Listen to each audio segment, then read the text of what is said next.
चलिए, आज पॉलिटेक्निक का चैप्टर 2 अम्ल, क्षार एवं लवण को लेकर के आए। इसको इंग्लिश में एसिड, बेस एंड साल्ट कहा जाता है। ठीक है।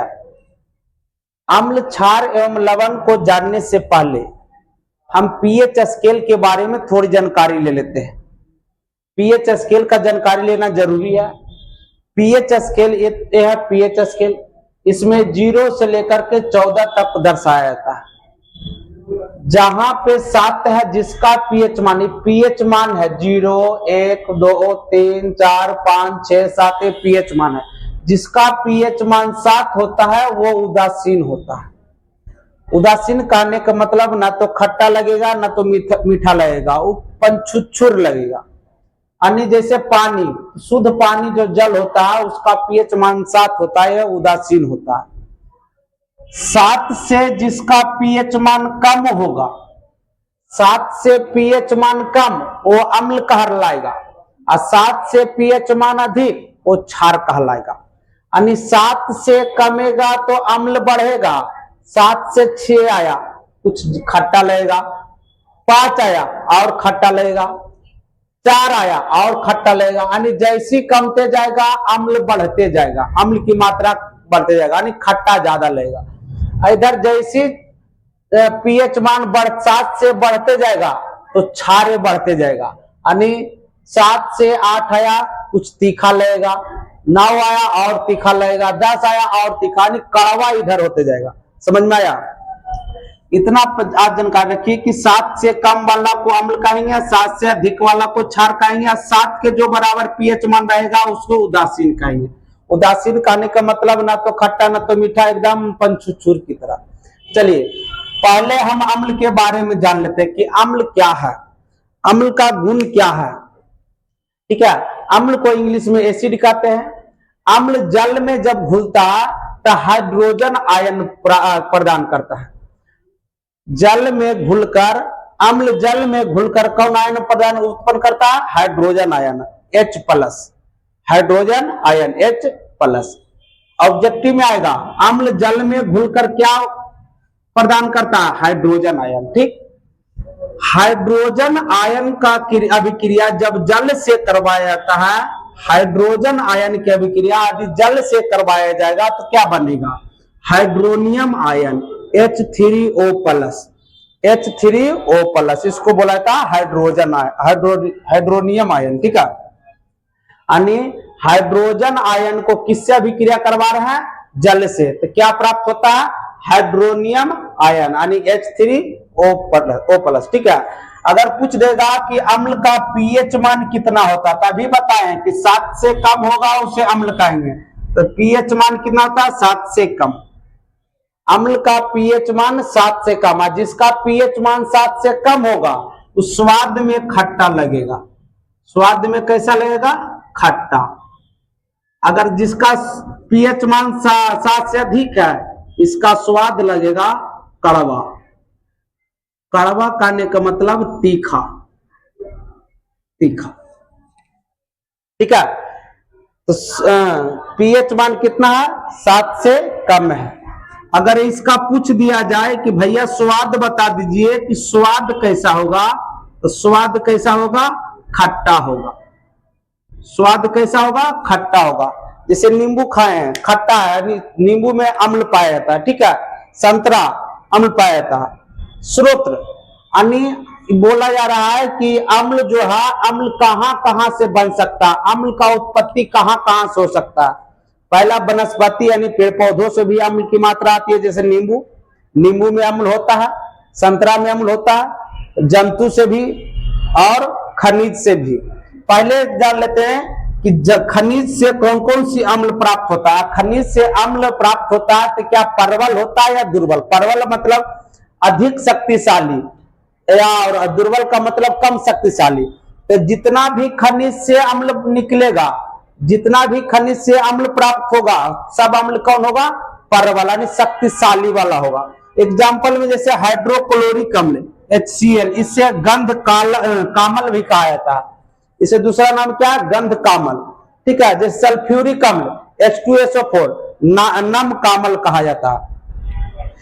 हाइड्रोक्लोरिक अम्ल और H2SO4 यानी सल्फ्यूरिक अम्ल बहुत शक्तिशाली अम्ल है। अगर ये सब थोड़ा सा स्किन पर भी गिर जाएगा तो हम सबको जला देगा। हम सबको पेट में हाइड्रोक्लोरिक अम्ल रहता है। फिल्म में आप लोग देखे होंगे, हीरोइन पर एसिड छिट देता है, तेजाब, यही तेजाब रहता है HCl, गंध वाला, गंध का अम्ल। ठीक है, इसको हिंदी में हाइड्रोक्लोरिक अम्ल यानी रासायनिक नाम हाइड्रोक्लोरिक अम्ल, संकेत में HCl बोला जाता है। ठीक, ये सल्फ्यूरिक अम्ल है H2SO4, इसको नम कामल बोला जाता है। आगे ये हो गया खनिज से और है, और इसमें अम्ल है, ऐसा नहीं कि बहुत सारे इसमें अम्ल है। HNO3 नाइट्रिक अम्ल। अगला नाइट्रिक अम्ल, नाइट्रिक अम्ल भी नाइट्रिक अम्ल HNO3 नाइट्रिक अम्ल भी है जो कौन अम्ल खनिज से प्राप्त होता है। नाइट्रिक अम्ल भी किससे प्राप्त होता है? खनिज से। कुछ ऐसा अम्ल है जो खनिज से प्राप्त होता है, जैसे हाइड्रोक्लोरिक अम्ल कहां से प्राप्त होता है? खनिज से। सल्फ्यूरिक अम्ल कहां से प्राप्त होता है? खनिज से। नाइट्रिक अम्ल कहां से प्राप्त होता है? खनिज से। इतना समझ में आ गया? ऐसा है परवल अम्ल है। ठीक है, वनस्पति एवं जंतु यानी वनस्पति एवं जंतु से जो प्राप्त होता है उसे कार्बनिक अम्ल कहते हैं। कौन से अम्ल कहते हैं? कार्बनिक। ये दुर्बल होता है। कैसा होता है? दुर्बल। वनस्पति एवं जंतु से जो प्राप्त होता है अम्ल उसे कार्बनिक अम्ल कहते हैं। ये दुर्बल अम्ल होता है। समझ में आया? जैसे में देखिए एसिटिक अम्ल, एसिटिक अम्ल जो है दुर्बल अम्ल है, वनस्पति से प्राप्त होता है। फॉर्मिक अम्ल जंतु से प्राप्त होता है। फॉर्मिक अम्ल कैसे? जंतु से। ये सब जो है दुर्बल अम्ल है, और कार्बनिक, इसमें कार्बन की मात्रा पाया जाता है। ठीक है, आगे हाइड्रा अम्ल। हाइड्रा अम्ल किसे कहते हैं? ध्यान से देखिए, हाइड्रा अम्ल वैसा अम्ल को कहते हैं जिसमें हाइड्रोजन की मात्रा तो उपस्थित होता है लेकिन ऑक्सीजन की मात्रा उपस्थित नहीं होता, उसे हाइड्रा अम्ल कहते हैं। यानी कहने का मतलब इसमें हाइड्रोजन उपस्थित होगा। हाइड्रोजन क्या होगा? उपस्थित होगा। हाइड्रोजन होगा लेकिन ऑक्सीजन नहीं होगा। वैसा अम्ल जिसमें हाइड्रोजन उपस्थित रहता लेकिन ऑक्सीजन उपस्थित नहीं रहता, उसे हाइड्रा अम्ल कहते हैं। जैसे HF हाइड्रोफ्लोरिक अम्ल। HF तो क्या कहता है? हाइड्रोफ्लोरिक अम्ल। ये सब याद रखेगा। HCl हाइड्रोक्लोरिक अम्ल, ये जो है ये दुर्बल अम्ल होता है। ये कैसा अम्ल है? ये दुर्बल अम्ल है, लेकिन ये परवल अम्ल है। परवल अम्ल है। परवल अम्ल कहने का मतलब शक्तिशाली वाला। HBr हाइड्रोब्रोमिक अम्ल। देखिए इसमें ऑक्सीजन कहीं है? ऑक्सीजन नहीं है, हाइड्रोजन है। जिसमें हाइड्रोजन की मात्रा होती है, ऑक्सीजन की मात्रा नहीं होती है, उसे हाइड्रा अम्ल कहते हैं। आगे ऑक्सी अम्ल। ऑक्सी अम्ल किसे कहते हैं? जिसमें हाइड्रोजन और ऑक्सीजन दोनों हो, ऑक्सीजन भी हो और हाइड्रोजन की मात्रा भी हो, दोनों हो, उसे ऑक्सी अम्ल कहते हैं। जैसे HNO3, देखो इसमें हाइड्रोजन भी है और ऑक्सीजन भी है। हाइड्रोजन भी है और ऑक्सीजन भी है। हाइड्रोजन भी है और ऑक्सीजन भी है। वैसा अम्ल जिसमें हाइड्रोजन और ऑक्सीजन दोनों उपस्थित हो उसे ऑक्सी अम्ल कहते हैं, और जिसमें सिर्फ हाइड्रोजन उपस्थित हो उसे हाइड्रा अम्ल कहते हैं। समझ में आया?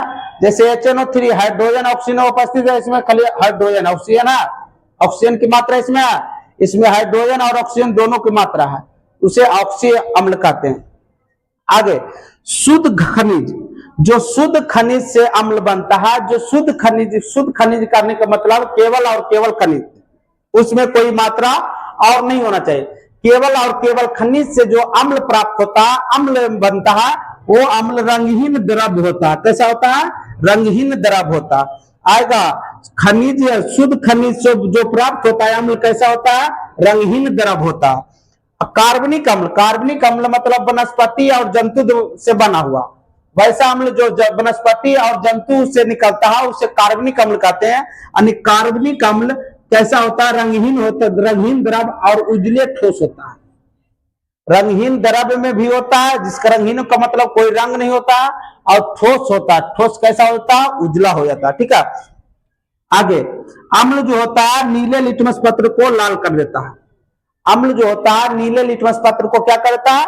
लाल कर देता है। कार्बनिक अम्ल, कार्बनिक अम्ल और खनिज अम्ल का गंध तीखा होता। कार्बनिक अम्ल यानी कहने का मतलब वनस्पति जंतु से बना हुआ अम्ल और खनिज से बना हुआ अम्ल, इसका गंध यानी जो सुनते हैं वो गंध तीखा होता, बहुत खराब गमकता है। ठीक है, इतना समझ में आया।